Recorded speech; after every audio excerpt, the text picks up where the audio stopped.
आमच्या स्वानंद न्यूज चॅनलला सबस्क्राईब करा, बेल आयकॉन दाबा आणि पहा स्वानंद न्यूजचे व्हिडिओ सर्वात आधी आपल्या मोबाईलवर।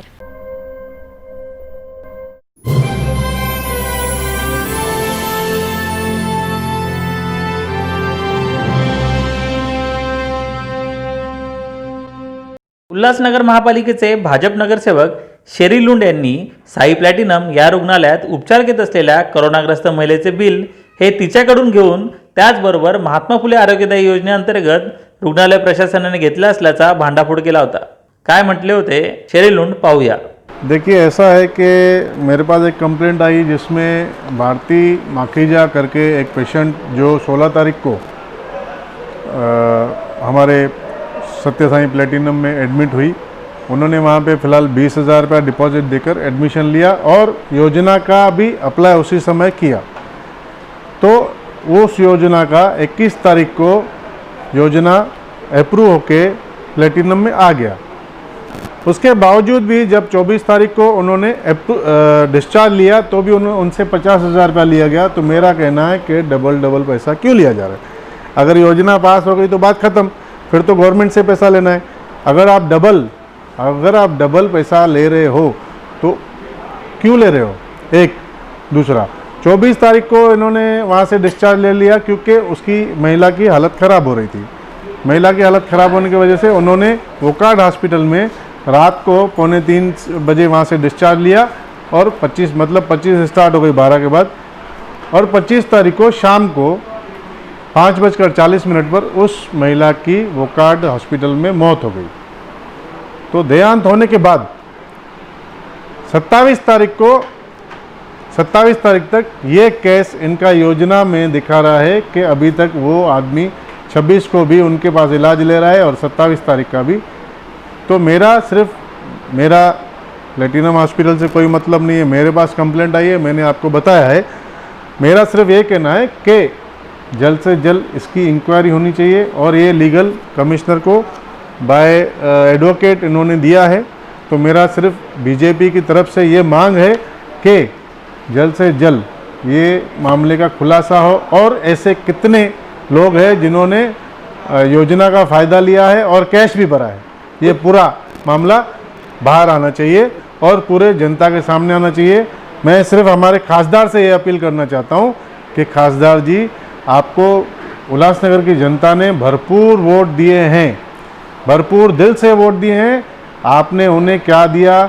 अब अगर कुछ देना चाहते हैं तो ये प्लेटिनम की इंक्वायरी अच्छी तरह से कराइए और एक सच नहीं, पूरा सच बाहर लाइए।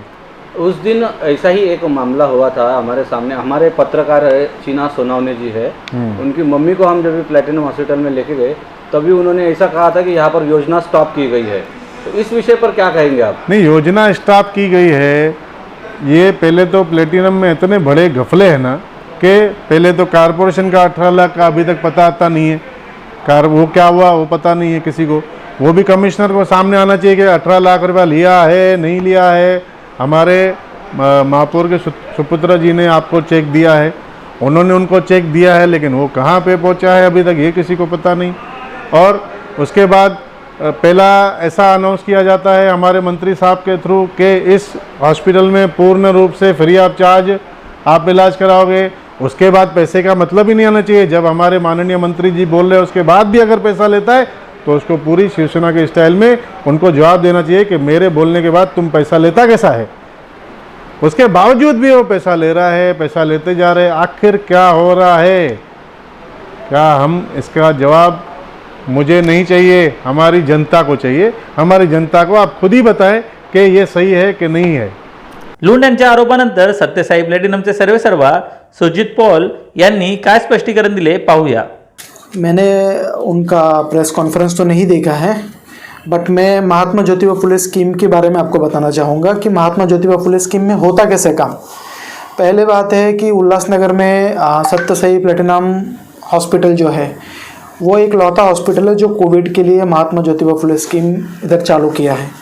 एंड उसका मतलब ये बनता है कि कुछ पेशेंट जिनको ज़्यादा बीमारी है वो लोग महात्मा ज्योतिबा फुले में फ्री ट्रीटमेंट ले सकते हैं। और मैं थोड़ा सा बैकग्राउंड में इसके बारे में बताना चाहूँगा कि ये हॉस्पिटल जब बनना था उनसे हमारे जो पुराना आयुक्त साहब थे सुधाकर सर, ये जब उन्होंने सोचा था ये हॉस्पिटल खोलना था तो उन्होंने सारे हॉस्पिटल को बुलाया था उल्लासनगर की, और सबको पूछा गया था कि उल्लासनगर में कोविड के नंबर बढ़ रहे हैं तो आप सब मदद कीजिए। तो उस टाइम में कोई भी हॉस्पिटल आके मदद नहीं कर रहा था, तो सर ने मेरे को बुला के लिया। मैं लॉकडाउन में मुलुंड में ही था, मेरे बाकी तीनों हॉस्पिटल में भी उतना ज़्यादा काम हम लोग नहीं कर रहे थे कोविड के डर की वजह से। तो साहब ने बुला के लिया कि आप आ जाओ। तो बुलाने के बाद ये हुआ कि आपको उल्लासनगर में हॉस्पिटल खोलना है, क्योंकि आपका हॉस्पिटल सबसे बड़ा हॉस्पिटल है एंड हम नहीं चाहते कि आपका ये हार्ट का हॉस्पिटल कोविड हॉस्पिटल बन जाए। तो अब एक नया जगह पे हॉस्पिटल चालू करके उल्लासनगर को मदद कीजिए आज के टाइम पे। तो हमने किया, और हमने ये भी सोचा कि उल्लासनगर के लोग ज़्यादा पे नहीं कर पाएंगे तो क्या किया जाए। तो हमने सोचा महात्मा ज्योतिबा फुले में करते हैं। बट मैंने साहब को बताया कि साहब महात्मा ज्योतिबा फुले में करने के लिए मैं समर्थ नहीं हूँ, बिकॉज उसका जो रेट है वो बहुत कम है, और मेरा जो हॉस्पिटल है सिर्फ 6 से 8 महीने का हॉस्पिटल रहेगा। मैं इतना सारा सामान खरीदूंगा, फिर उसके बाद मेरा उसका कोई वैल्यू नहीं रहेगा। तो मुझे अगर महात्मा ज्योतिबा फुले में करना है तो आप कॉरपोरेशन के थ्रू मुझे सहूलियत दीजिए। तो ऐसा करके हमने एक एग्रीमेंट बनाया था, और जिस एग्रीमेंट के ऊपर हमको ये सारा काम करना था।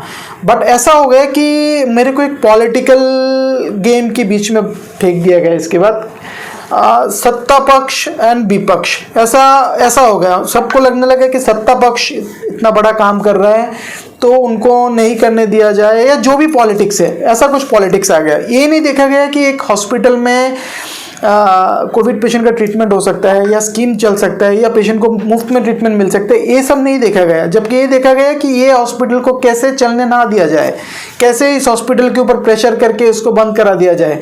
तो पहले क्या गया, पहले प्रेशर करके जो एमओयू था वो एमओयू को बंद करवाया गया।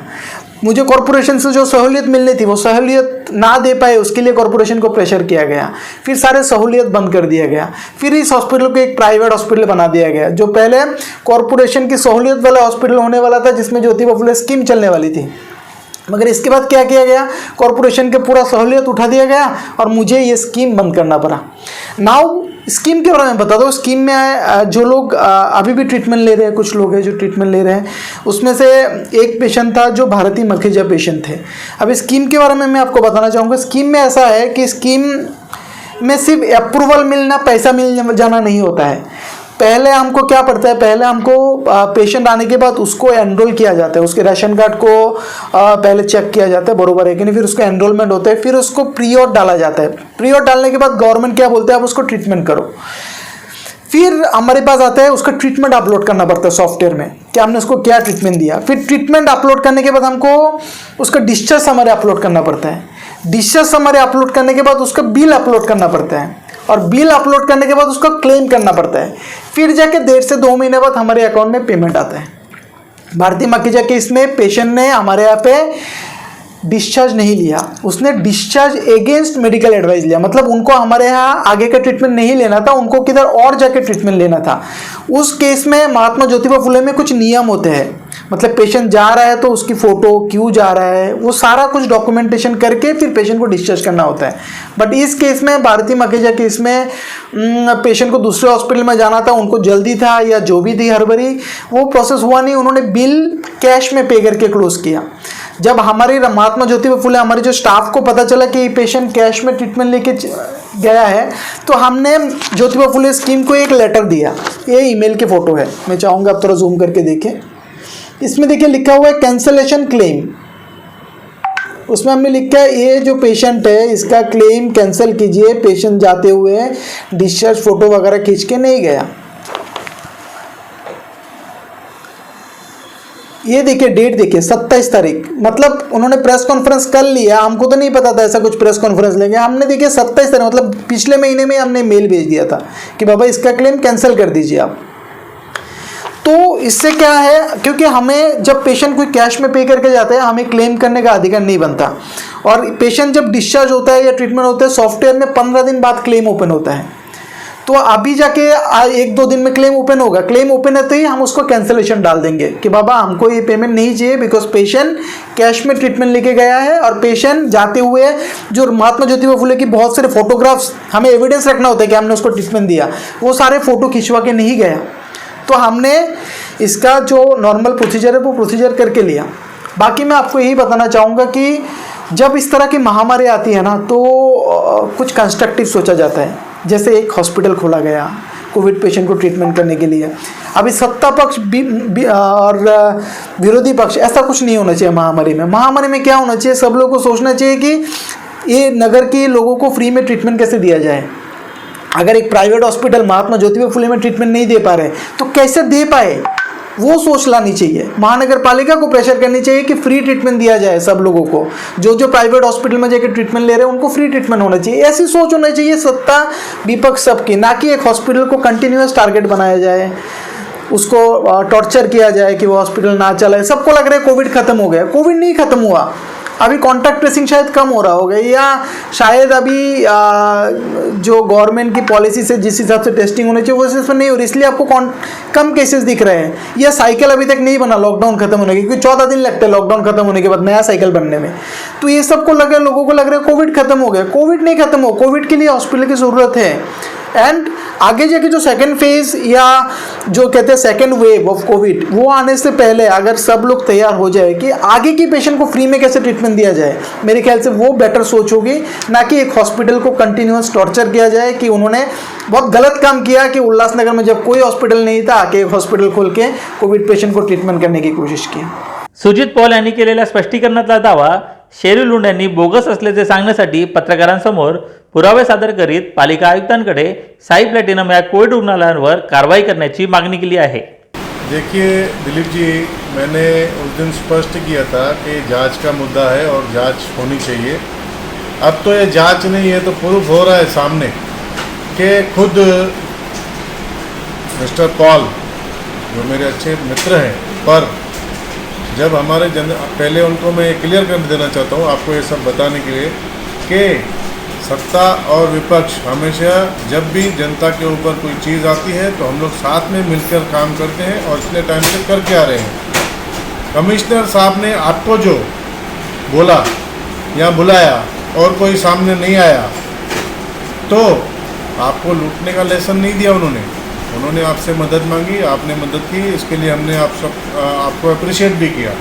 आप अच्छा काम कर रहे थे तो अच्छा काम। अब जब सामने बात आ गई है कि आप डबल बिल ले रहे हो, कल आपने 27 तारीख का एक ईमेल सबको दिखाया था जो ऐसे करके आप जूम कर रहे थे। मुझे एक भी पत्रकार ने वो ला के दीजिए कि वो 27 तारीख वाला ईमेल कौन सा है। वो मैं इस पत्रकार को हाथ में हैंडओवर कर रहा हूँ आपके माध्यम से। इसमें ये जो ईमेल है ये पूरा एकदम झूठा ईमेल है, इसमें नंबर दूसरा है, नाम दूसरा है। इन्होंने हमारी प्रेस कॉन्फ्रेंस करने के बाद कल 11 तारीख को 11 अगस्त 2020 4:18 पे एक ईमेल भेजा है योजना के पास। उससे पहले कोई भी ईमेल नहीं गया है, ये मेरे हाथ में प्रमाण है। मैं पॉल जी से ये कहना चाहता हूँ कि आपको अगर आप बोल रहे हो कि गरीब लोगों का इलाज हो रहा है, मैं सिर्फ ये चाहता हूँ कि कितने लोगों का आपने इलाज मुफ्त में किया है, किससे बिल नहीं भेजे। आप ये सब जानकारी जो है आप महानगर पालिका में दे दीजिए, हम लोग लीगल मांगेंगे और जब हमारे पास वो आएगी उसके बाद बात करेंगे। बाकी इस विषय के ऊपर ये सीधा सिद्ध कर रहा है कि आपने कोई 27 तारीख को ईमेल नहीं भेजा है। मैं आपको एक बताता हूँ कि जो 27 तारीख का ईमेल दिखा रहा है उसका केस नंबर है 3256019। फिर से रिपीट करता हूँ 3256019। ये नंबर का 27 तारीख का आपने ईमेल भेजा है जो मैं पत्रकारों को दे रहा हूँ। और जो भारती माखीजा पेशेंट है उसका केस नंबर है 3250049। इसमें सीधा आप हमारे पत्रकार भाइयों को सिर्फ गुमराह कर रहे हो। कृपया करके मैं आपको अच्छी सजेशन दे रहा हूँ, ये जांच का विषय है, जांच होने दो। और आप बताओगे कि ये 3 महीने के बाद आता है तो ये अपना योजना का पैसा 3 महीने बाद आता है, तो ये सब आपको पहले ही क्लियर करना चाहिए था पब्लिक को कि आप मेरे पास आओगे तो मेरे पास पहला पैसा भरना पड़ेगा। योजना हुई तो ठीक है, नहीं हुई तो भी पैसा भरना पड़ेगा। जब वो लोग मेरे को क्लेम देंगे तो वापस दूंगा। अब आपने तो इसमें भी ये नहीं कहा कि वापस देंगे। आपके यहाँ पे तो इनकमिंग है, आउटगोइंग की आप बात नहीं कर रहे हो। तो मेरा ये बोलना है कि उन 27 तारीख का कोई भी पत्रकार मुझे ला के दे कि वो ईमेल कौन सा है जो 27 तारीख को उन्होंने भेजा है। मैंने तो अपने सब 27 तारीख तक आपका बिल चालू है, आपका SMS मेरे पास आया हुआ है, उसके भी मैंने प्रमाण आपको नोटिस द्वारा महानगर पालिका में जमा की है। हमारे पास कंप्लेंट आती है, हर नगर सेवक के पास अगर जनता जाएगी तो नगर सेवक आएगा, इसमें सत्ता पक्ष हो चाहे विपक्ष हो। कई बार हमारे रगड़े जी जो सत्ता में बैठे हैं लड़ते हैं और लेटर भी देते हैं बाकायदा, उसमें सत्ता विपक्ष की बात नहीं, हम अपनी जनता के लिए कर रहे हैं। हमारे पास कंप्लेंट आई, मैंने उसके वजह से आप सब पत्रकारों को बोला कि ऐसा आगे ना हो, इसके लिए हम सबको आगाह करते हैं। और हमारे शहर को आपकी हॉस्पिटल की ज़रूरत थी है, हम नहीं बोलते कि आप बंद करो, मगर आप अगर राजनीति की बात कर रहे हो तो मैं आपको बोलता हूँ, सत्ता पक्ष हो चाहे विपक्ष हो, हम लोग जब भी जनता के ऊपर ऐसी कोई भी चीज़ आएगी तो हम लोग साथ में मिलकर काम करने वाले लोग हैं। और कृपया करके आप जल्द से जल्द अपनी चेकिंग करवाइए और अपने ये जो आप जिस तरीके से दिखा रहे हैं जूम कर रहे हो वो दीजिए, कॉपी पत्रकारों को दीजिए। ये मैं देता हूँ पत्रकारों को 27 का भी, और कल आपने जो भेजा वो भी दे रहा हूँ। आपने हमारे पत्रकार परिषद लेने के बाद क्यों भेजा ईमेल, पहले क्यों नहीं भेजा? यही उस गरीब आदमी को अगर आप रिफंड करते थे और वहाँ से आपका जब अप्रूव था, आपने खुद होके उसका भी नुकसान किया। उसका कहना क्या था कि मुझे इंसाफ दो, मेरे से पैसा नहीं लेना चाहिए अगर आपको वहाँ से ले तो। आज क्यों भेज रहे हैं आप? आपको 27 तारीख से आज 11 तारीख तक, मतलब आपको 15 दिन आपको याद नहीं आया ईमेल भेजने के लिए। मैं दोनों प्रमाण हमारे सभी पत्रकारों को दे रहा हूं, अब आप जाने और डॉक्टर पाल जाने। भाजपचे स्वीकृत नगरसेवक मनोज लासी यांनी देखील लुंड यांच्या भूमिकेला समर्थन दिले आहे। देखिए, चलो भाजपा ने पत्रकार परिषद लिया, तभी उल्लासनगर के शहरवासियों ने डॉक्टर पॉल का चेहरा तो देखा, पॉल को सामने तो आना पड़ा, सफाई तो देनी पड़ी। वो सफाई उन्होंने जल्दबाजी में कितनी गलतियां कर दी हैं, उसमें क्या किया है, उस पर हमारे शंकर शेरी लुंड जी आपको बताएंगे। पर इस विषय पर मैं बोलना चाहूँगा, उनका कहना था कि सत्ता पक्ष यानी शिवसेना और उल्लासनगर में जो 6 पार्टियों ने मिलकर सत्ता बनाई है भाजपा को अलग करने के लिए, भाजपा को विपक्ष में बिठाने के लिए, तो ये सत्ता पक्ष से उद्घाटन हुआ है, तभी जाके विपक्ष यानी हम भाजपा वाले उसका विरोध कर रहे हैं। तो ये बिल्कुल बेबुनियाद एक गलत है। पॉल जी को ये पता होना चाहिए, 6 महीने से उनकी हॉस्पिटल उल्लासनगर में चल रही है। भाजपा की तरफ से कभी भी इतनी सारी शिकायतें आने के बाद भी, इतनी सारे विवाद होने के बाद भी, आए दिन मीडिया में बाकी पार्टियों द्वारा, बाकी NGO द्वारा हमेशा ऐसा कोई दिन नहीं है जिस पर प्लेटिनम हॉस्पिटल के ऊपर आरोप नहीं लगा हो। लोगों ने, NGO को तो छोड़ो, पत्रकारों को छोड़ो, भुक्तभोगियों ने आकर, उनके परिवार के लोगों ने आकर, बहुत सारी महिलाओं ने आकर वीडियो के ऊपर, आज सोशल मीडिया का जमाना है, कोई छुपती नहीं है बात, वीडियो पर आकर बोला है किस तरह से लूटमार हो रही है। तब भी भाजपा चुप रही, क्योंकि वो समय का तकाजा था। उस समय हमारे शहर को ऐसी एक हॉस्पिटल की बिल्कुल जरूरत थी, उसका हमने स्वागत किया। आपकी हर मनमानी को हमने बर्दाश्त किया, आपकी हर लूटमार को बर्दाश्त किया। हमने कहा नहीं, भले पैसे जा रहे हैं पर लोगों को यहाँ पर सेवा मिल रही है, उनको उपचार मिल रहा है। और कोविड जैसी महामारी को लड़ने के लिए महानगर पालिका इतनी तैयार नहीं थी, आज जबकि हम तैयार हैं। तो ये बिल्कुल बेबुनियाद है।